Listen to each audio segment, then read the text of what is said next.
हनुमान जी महाराज चैत्र की पूर्णिमा के दिन प्रकट होते हैं। महाराज पवन तनय संकट हरन मंगल मूरत रूप राम लखन सीता सहित हृदय बसौ सुर। श्री हनुमान जी महाराज का प्रागट्य होता है, चारों तरफ सुख ही समाहित हो जाता है, आनंद ही आनंद स्थापित हो जाता है चारों। संपूर्ण देशवासियों को, संपूर्ण सनातनियों को श्री हनुमान जी महाराज के प्रागट्य की बहुत बहुत बधाई हो।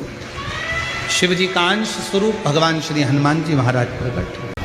कोई नारी, कोई स्त्री श्वेत अक्षत, श्वेत पुष्प चैत्र पूर्णिमा के दिन शिव को समर्पित करती है, उसके गर्भ से संतान जरूर होती है। वो बिना संतान के रह नहीं सकती, उसको संतान की प्राप्ति जरूर।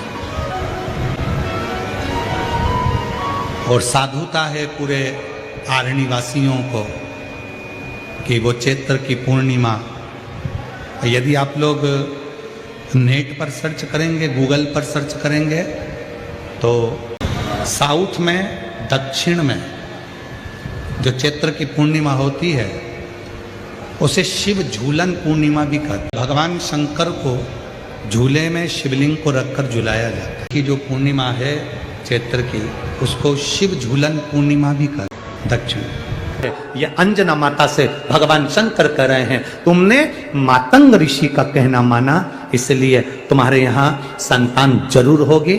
मैं स्वयं अपने तेज को पवन देव के माध्यम से तुम्हारे गर्भ में भेजूंगा और तुम्हारे गर्भ से जो संतान उत्पन्न होगी उसका नाम हनुमान होगा।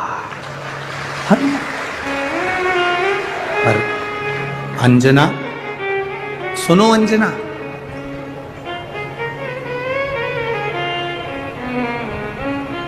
अंजना सुनो, प्रथम बार में तुमने मुझको एक भोग लाकर दिया, 56 भोग में से प्रथम भोग मुझे लाकर दिया और आखिरी के 5 भोग रह गए थे। इसलिए अंजना तुम चिंता मत करना, तुम्हारे गर्भ से भी केवल एक पुत्र नहीं, तुम्हारे गर्भ से 6 पुत्रों का भी जन्म होगा।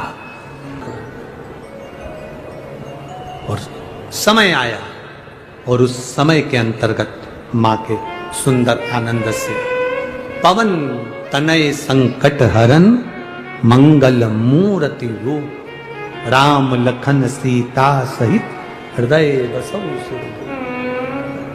शिव के एक अंश मात्र, शंकर का एक स्वरूप माता अंजना के गर्भ में पहुंच गया। बस इस हृदय को, इस दिल को, इस मन को शिवालय तक ले जाना है। और जब ये मन, जब ये चित्त शिवालय तक पहुंच जाए तो समझ लो कि तुम्हारी जिंदगी की सार्थकता हो गई। सार्थकता है तुम्हारे जीवन की। पार्वती जी चली गई, शिव जी ने पूछा क्या चाहिए अंजना को? अंजना को पुत्र चाहिए। किसके जैसा? आपके जैसा। शंकर भगवान बोले मेरे तेज पुंज को अंजना अपने गर्भ में धारण नहीं कर सकती, इसलिए उस तेज पुंज को पवन देवता लेकर जरूर जाएंगे, पर तेज पुंज खंडित होगा, उससे एक भाग नहीं 6 पुत्रों का जन्म होगा। तो माता अंजना के गर्भ में जब भगवान शिव स्वयं जाकर विराजमान हुए, शंकर के 6 स्वरूप, सबसे पहले पूर्णिमा के दिन, चैत्री पूर्णिमा के दिन श्री हनुमान जी महाराज का प्रागट्य हुआ। फिर गतिमान, रतिमान, मतिमान, कैतुमान, रतिमान, ऐसे हनुमान जी के 5 भाई और जन्म, तो 6 भाइयों का जन्म हुआ है। 6 भाई, भगवान का भी कम नहीं होता।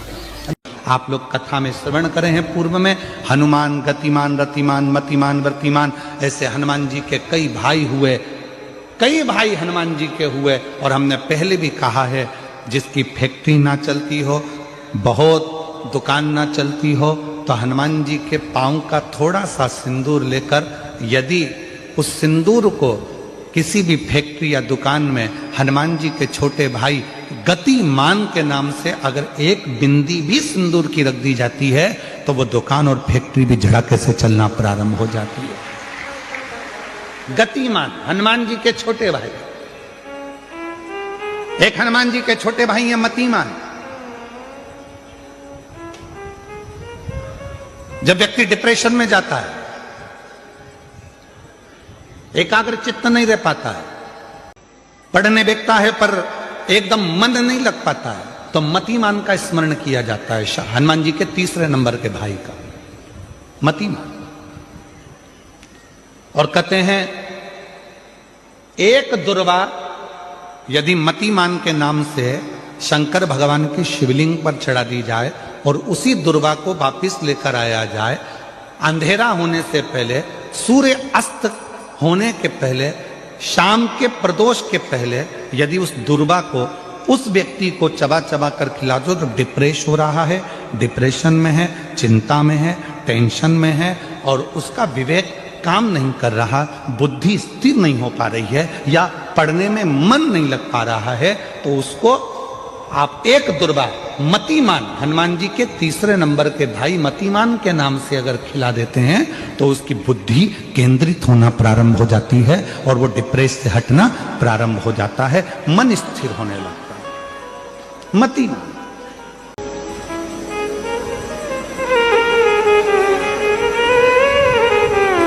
और एक नाम आता है व्रतिमान। इसका प्रैक्टिकल तुम अभी यहीं से कर लेना, ठीक है?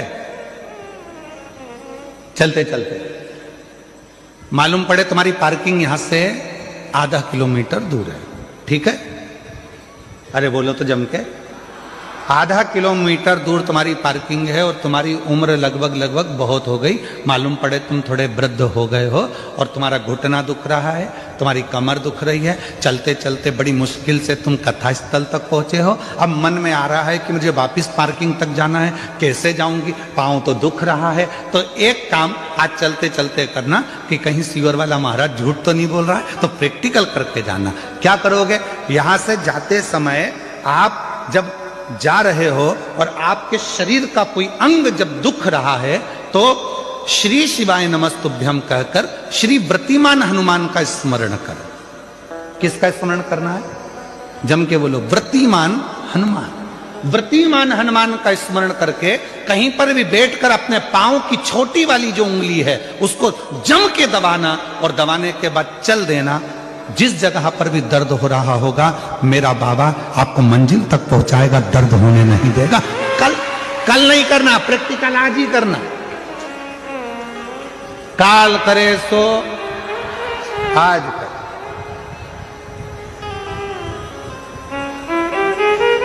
व्रतिमान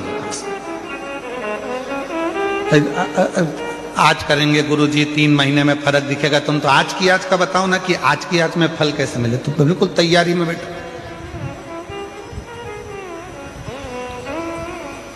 जाते जाते व्रतिमान हनुमान भगवान श्री शिवाय नमस्तुभ्यम का स्मरण कर कर एक ऊर्जा के साथ, ताजगी के साथ चलते जाओ।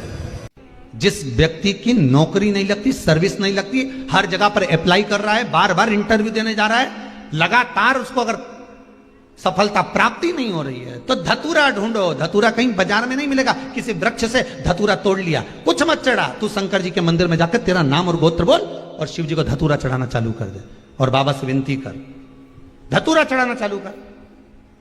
अब धतूरा कोई बहुत कीमती होता है क्या? बहुत पैसे का मिलेगा क्या? कहीं पे भी मिल जाएगा। धतूरा तोड़ और चढ़ा शंकर जी को। रोज नियम बना ले कि एक धतूरा मैं शंकर जी को चढ़ाऊंगा, प्रतिदिन चढ़ाऊंगा, शिव जी से जाकर निवेदन करूंगा प्रतिदिन। शंकर जी की प्रिय वस्तु में धतूरा, बेलपत्र आदि कादि की तो है, क्या है? चढ़ा रोज एक धतूरा। ध्यान दीजिएगा, पंचमुखी हनुमान का एक स्मरण, पंचमुखी हनुमान का एक भाव। महाराज जैसे बहुत ज्यादा तकलीफ अगर व्यक्ति को हो गई है, बहुत कष्टमय जीवन चल रहा है, हार गए हर जगह से और तकलीफमय जीवन चल रहा है, तो पंचमुखी हनुमान का एक शिव महापुराण का और स्कंद पुराण का एक बड़ा सुंदर मंत्र है। उस मंत्र को आप सब एक बार हमारे साथ में बोलें। ओम नमो हनुमते रुद्र अवताराय सर्व शत्रु संहारणाय सर्व रोग हराय, सर्व वशीकरणाय, रामदूताय स्वाहा।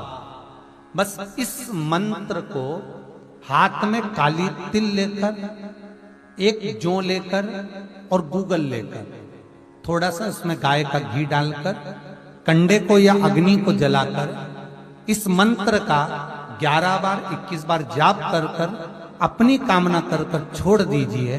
कैसा भी रोग हो, बीमारी हो, कष्ट हो, दुख हो, तकलीफ हो, 21 दिन के अंदर वो आनंद आना प्रारंभ कर देता है महाराज। इस मंत्र, स्कंद पुराण का, शिव महापुराण का ये मंत्र मूल पंचमुखी हनुमान सुख देंगे। और एक और चीज याद रखिए महाराज,